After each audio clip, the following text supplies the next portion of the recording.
development of how to describe it. There's a kind of phenomenon where some right-wing commentator becomes too pressing in the ecosphere, the discourse surrounding various mainstream publications and the journalists who write for them.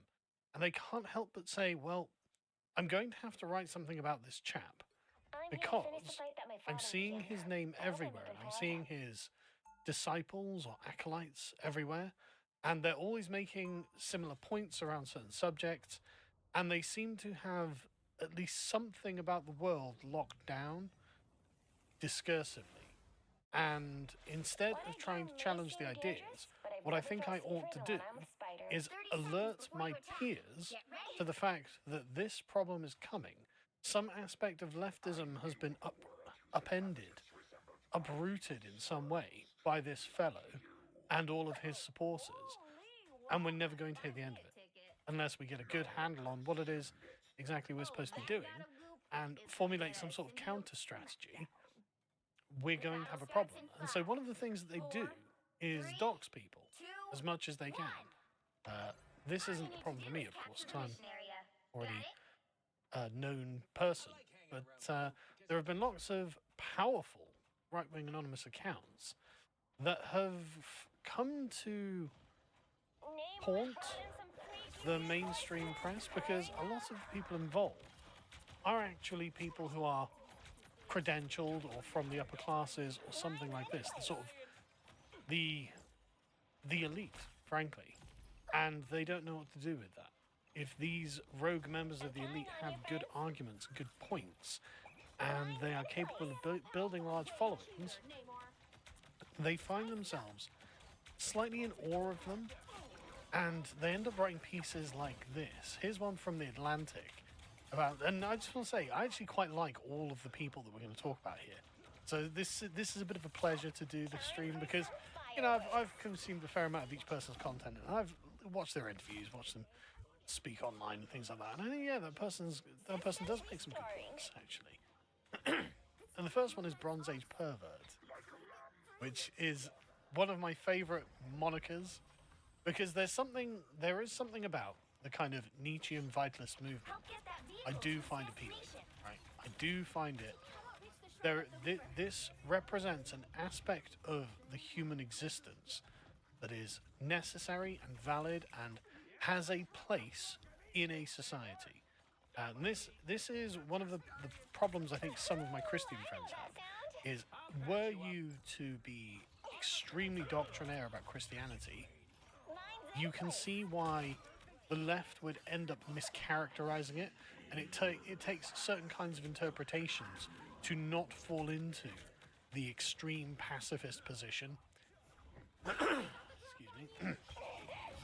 And I'm not saying that Christians are extreme pacifists or anything like that, but you can see why there would be a reading of it. That if you were trying to get the Christians to shut up, roll over, turn the other cheek, and accept what's happening to them, then you could draw from Christian doctrine to do that. It's a lot more difficult to draw from the Iliad to do that, and this is the charm of Bronze Age Pervert, as the Atlantic characterized it, and it is part of the charm of it. There is a kind of necessity in the vitalist movement that I do find admirable. And I'm not trying to say I'm one or the other either. I'm obviously a great lover of Christians and Christianity. But I'm a lover of the other things as well. I'm a bit Kanye West on this. See, I love Christianity, but I love the Iliad. There's something to the vitalists that I think is true, and the recognition that a will to power is a necessary thing is one of those difficult things for many people on the right to admit. And one of the things that Bronze Age Pervert has done very well is make it apparent that actually there was something transcendental within paganism. It's not just Bronze Age Pervert either. You've got people like Survive the Jive and various others who have been trying to bring up the metaphysics of paganism, and it's something that I've seen. My Christian friends obviously don't like paganism and the pagan ethos, but they do respect it, and they do understand that it is a power, that it is a force, and that it isn't just going to go away. Thousands and thousands of years later, the Iliad is still a compelling book. The moral system that's set out is still compelling. I read Julius Evola, and I was genuinely blown away by how important some of these observations are in the modern world. And you can see that this bothers them more than anything. Because, I mean, there are arguments that woke is basically some sort of post-liberal Christian heresy, and they are not unpersuasive at all.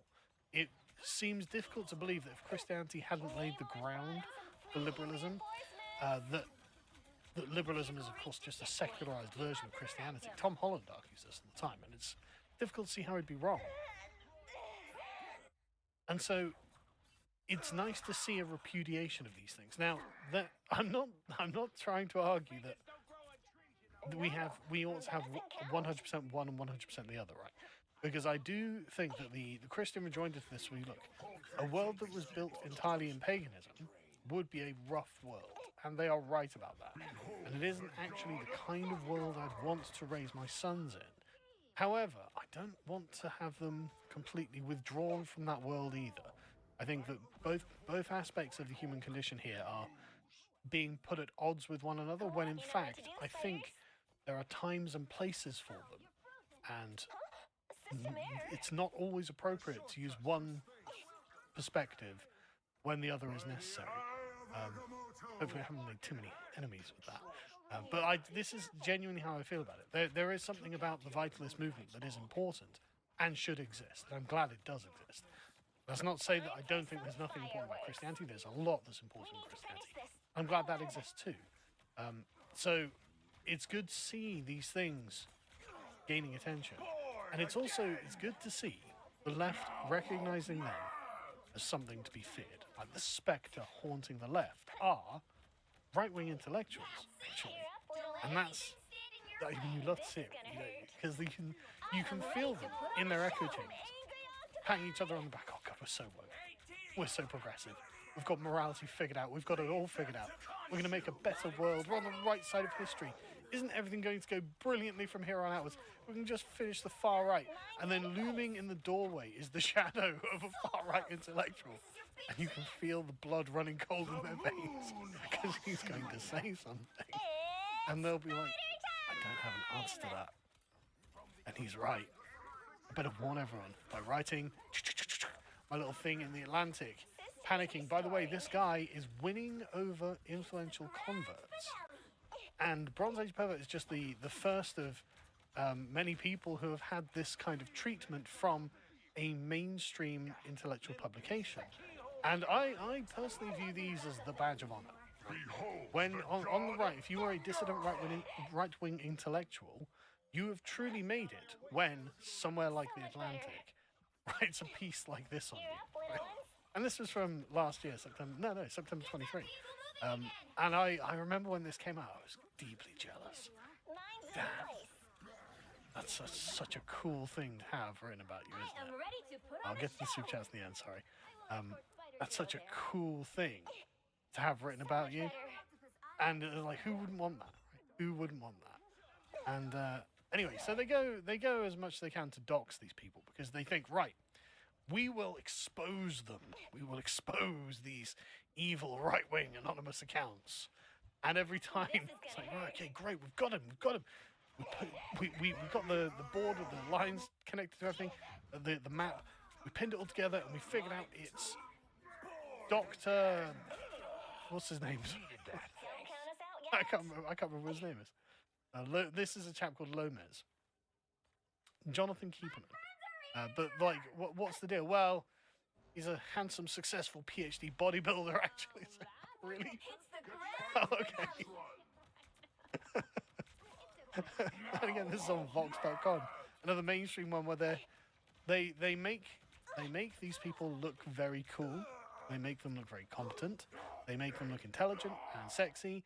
and appealing, and they wonder why they're getting the rake on the face as Donald Trump takes over and starts posting Napoleon memes, right?